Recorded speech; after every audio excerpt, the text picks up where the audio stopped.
परम शांति, good morning. Good morning परम शांति। Yes, हम आज बात करने वाले हैं आत्मा और ब्रह्म के बारे में। आत्मा, क्या आत्मा ही ब्रह्म है? क्या आज मनुष्य शरीर के अंदर हम तीन अवस्था को देखते हैं, निद्रा, सुसुप्ति और जागृति। तो ये कौन सी अवस्था है और आत्मा और ब्रह्म की क्या अवस्था है? जब हम मनुष्य बनते हैं, धरती पे आते हैं, तत्वों की दुनिया में आते हैं, जड़ दुनिया में आते हैं, तो जड़ की तरह हमारी कॉन्शियसनेस, चेतना, हमारी जागृति जो खो जाती है। हम भूल जाते हैं कि हम कौन हैं। शास्त्रों में इसीलिए बताया कि आत्मा ही ब्रह्म है, ब्रह्म ही आत्मा है। और वहाँ तो पूरे सभी संसार की सभी क्रिएशन को ब्रह्म समान बताया। ये पेड़ पौधे, सागर, नदियाँ, किनारे, जितना भी है सब कुछ ब्रह्म है। तो रियल में हम है कौन? अच्छा बताओ कि जब हम मनुष्य होते हैं तो नींद क्यों आती है, सपने क्यों आते हैं? सपने की अवस्था किस में आती है? जब हम मनुष्य में होते हैं तभी तो सपना आएगा। जब हम मनुष्य के अवतार में नहीं होंगे तो सपना किसको आएगा? हाँ, तो सपने का साक्षी कौन है? जागृति का साक्षी कौन है?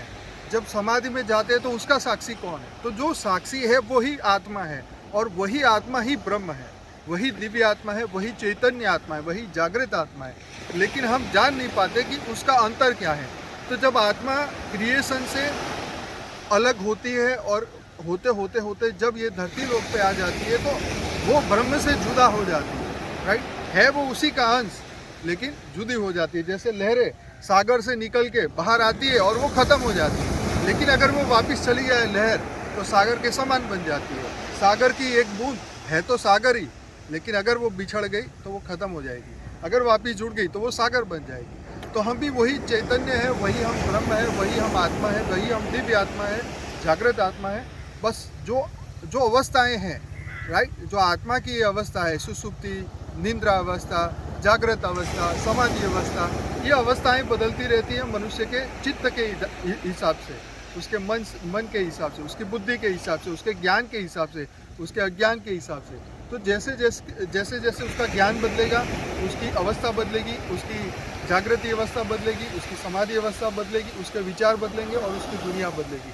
तो वही आत्मा को जब ये समझ आ जाए कि मैं ही वो ब्रह्म हूँ, तो वो ब्रह्म समान बनना शुरू हो जाएगी। और एक दिन जब अपने कर्म बंधन पूरे होंगे, कर्मातीत अवस्था पूरी होगी, तो वही आत्मा वापस ब्रह्म बन जाएगी। तो ये जागृति हमें हर पल होनी चाहिए कि मैं ही वो ब्रह्म हूँ, ब्रह्म ही वो मैं हूँ, वही मैं परम चैतन्य हूँ, मैं चैतन्य आत्मा हूँ। ये तब हमारी जब जागृति बढ़ेगी, कॉन्शियसनेस बढ़ेगा, हमारी अंदर का बिलीफ सिस्टम बदलेगा, तब हम उसी के समान बनने लग जाएंगे। तो आज ये सागर के किनारे ये बताने का मकसद ये है कि हम नदी नहीं है, हम सागर है। सागर की तरफ विशाल है, हमारे भीतर वो शक्ति है। तो ये शास्त्रों ने पहले से बताया कि हम वही ब्रह्म के स्वरूप है। तो ये अवस्थाओं से ऊपर उठो, चाहे सुसुप्ति अवस्था, समाधि अवस्था में पहुंचने के लिए सभी अवस्थाओं से निकलना पड़ेगा। रात को सोओगे तो स्वप्न अवस्था में होंगे, लेकिन आप साक्षी हो रियलिटी में। राइट, आप एक साक्षी की तरह उसको ऑब्जर्व कर रहे हो। तो इस दुनिया को आप ऑब्जर्व करिए। आप ऐसा सोचिए कि मैं धरती लोक का नहीं हूँ, मैं ऊपर से आया हूँ, लेकिन बस इसका ऑब्जर्वेशन करने के लिए। जैसे पहले सूक्ष्म में ऑब्जर्वेशन करती है आत्मा, फिर वो धरती लोक पे आती है। तो ये ऑब्जर्वेशन हो रहा है। तो हम सब धरती पे कर्मातीत बन रहे हैं, कर्म का बंधन पूरा कर रहे हैं, हम ज्ञान से ऑब्जर्वेशन कर रहे हैं, और धीरे धीरे धीरे अपने आप को ब्रह्म स्वरूप मानना शुरू करिए, परमात्मा स्वरूप मानना शुरू करिए, चैतन्य स्वरूप मानना शुरू करिए। तो धीरे धीरे ये जो जड़ है, जो जड़ है वो चेतन में बदल जाएगा, तो चेतन स्वरूप हम बन जाएंगे। चलिए, बहुत बहुत धन्यवाद, बेहद का धन्यवाद, बेहद की परम आशा। बेहद की परम शांति, बहुत ही अच्छा समझाया आपने। सुषुप्ति, जागृत अवस्था का हमें साक्षी बनना है, और हमें हमेशा ये मानना है कि हम आत्मा है, आत्मा हम ही ब्रह्म स्वरूप है। बहुत ही बढ़िया समझाया। इसके ऊपर उपनिषद गंगा का भी एक एपिसोड है। जब जनक को एक स्वप्न आता है, तो वो जब स्वप्न से उठता है तो स्वप्न में वो दरिद्र बन जाता है, और तब उसको ऐसा लगता है कि मैं जो स्वप्न अवस्था में था वो रियलिटी है, या जो अभी मैं राजा हूँ वो रियलिटी है। तो ये दोनों जब होती है उसको, तब उसको ज्ञान दिया जाता है कि जो स्वप्न अवस्था है वो भी एक माया है, वो भी झूठा है, और जो अभी तू राजा की ज़िंदगी जी रहा है वो भी एक झूठी ज़िंदगी है, वो भी माया है।